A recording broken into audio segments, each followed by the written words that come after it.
Kita semua pasti pernah kan lihat dokumen-dokumen sekolah, isinya ya biasanya aturan, jadwal, hal-hal kayak gitu. Tapi dokumen yang mau kita bedah kali ini beda. Ini bukan cuma surat keputusan biasa. Ini tuh semacam cetak biru, blueprint, untuk sebuah perubahan yang sangat besar. Nah, ini nih tantangan utamanya, iya kan? Mau itu di perusahaan, di komunitas, atau bahkan di sekolah. Gimana sih caranya mengubah satu ide besar jadi tindakan nyata yang dikerjakan oleh semua orang, bareng-bareng, dan serempak? Oke, pembahasan kita kali ini akan membongkar sebuah jawaban yang detailnya luar biasa. Oke, kita mulai dari akarnya ya. Semua ini berawal dari sebuah arahan di level atas, sebuah surat edaran dari gubernur. Tapi pertanyaannya kan gimana caranya surat ini bisa jadi aksi nyata di lapangan, di tingkat sekolah. Nah, disinilah cetak biru ini mulai menunjukkan kehebatannya. Dan ini dia jantung dari semuanya. Coba diperhatikan kata-kata kuncinya. Terencana, sistematis, dan berkelanjutan. Jadi ini bukan soal, yuk kita bersih-bersih sekali, terus udah. Bukan. Ini soal membangun sebuah sistem yang bisa jalan terus-menerus. Dan sistem itu ternyata punya nama, program ASR. Kedengarannya sederhana ya, tapi di baliknya ada filosofi yang kuat banget tentang bagaimana seharusnya sebuah lingkungan sekolah itu dibentuk. Jadi ASR itu sendiri ternyata singkatan dari aman, sehat, resik, dan indah.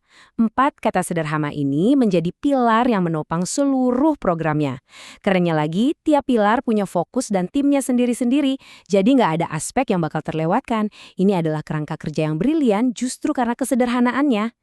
Sekarang, yuk kita lihat gimana mesin organisasi ini dibangun. Soalnya kan rencana sebagus apapun cuma akan jadi kertas kalau nggak ada orang-orang yang menjalankannya. Dan di sini setiap orang punya peran yang super jelas. Di paling atas ada inti kepemimpinannya. Kepala sekolah sebagai penanggung jawab, dialah yang menetapkan visinya mau kemana. Lalu ada para pengarah, yaitu wakil kepala sekolah, yang tugasnya memastikan program ini nyambung ke semua kegiatan sekolah.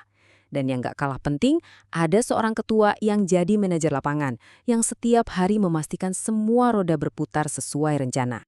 Nah, ini bagian yang paling menarik menurut saya, pembagian kerjanya. Ada 2 kelompok kunci. Di satu sisi ada tim pelaksana. Anggaplah mereka ini para perencananya, otaknya. Isinya tim-tim ahli, aman, sehat, resik, dan indah. Di sisi lain ada para pendamping. Nah, mereka inilah para eksekutor di lapangan, yaitu para wali kelas yang langsung kerja bareng para siswa. Pemisahan antara perencana dan pelaksana ini jadi kunci efektivitasnya. Kita bahas timnya satu-satu ya. Pertama, tim aman. Misi mereka itu proaktif, bukan reaktif. Jadi, sebelum ada yang mulai bekerja, mereka udah keliling duluan, ngecek mana lantai yang licin, jalanan yang rusak, terus area itu ditandai.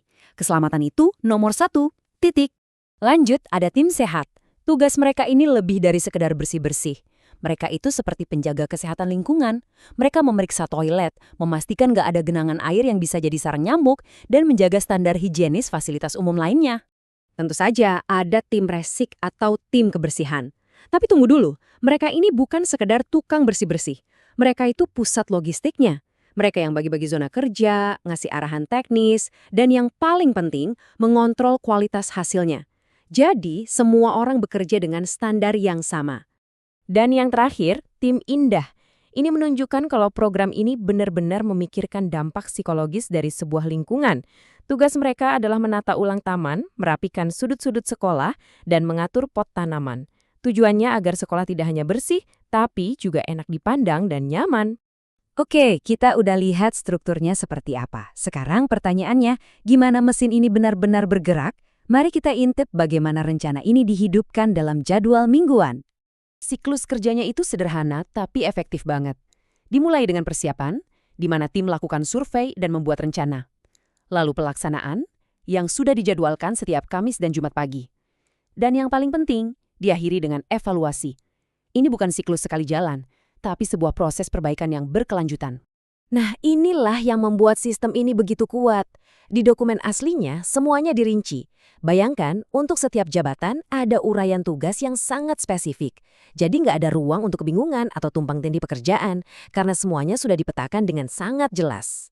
Biar lebih nyata, ini adalah contoh jadwal kerja mingguan untuk tim Indah. Lihat betapa spesifiknya. Hari Kamis mereka validasi area, Jumat mulai merapikan, Kamis depannya menata pot, dan seterusnya. Setiap hari ada target yang jelas. Lalu bagaimana cara memastikan semua siswa benar-benar bekerja? Dengan alat sederhana ini. Sebuah laporan harian yang diisi oleh wali kelas. Checklistnya simple. Apakah semua siswa bekerja? Apakah ada yang diam? Apakah hasilnya sesuai target? Ini adalah mekanisme akuntabilitas yang brilian di tingkat paling dasar.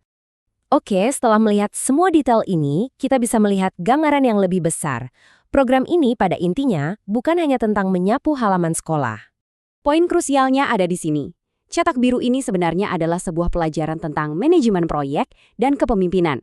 Ini mengajarkan siswa tentang tanggung jawab, kerjasama tim, dan rasa memiliki. Ini adalah contoh sempurna bagaimana sebuah kebijakan bisa diterjemahkan menjadi kebiasaan sehari-hari dan membangun budaya akuntabilitas untuk semua orang. Pada akhirnya, ini meninggalkan kita dengan satu pertanyaan besar. Kalau sebuah sekolah aja bisa menciptakan sistem sejelas ini untuk tujuan yang kelihatannya sederhana, bayangkan apa yang bisa kita capai di tempat kerja kita, di komunitas kita, kalau kita menerapkan tingkat perencanaan yang sama pada masalah yang lebih besar. Jadi, masalah kompleks apa yang bisa Anda pecahkan dengan cetak biru sejelas ini?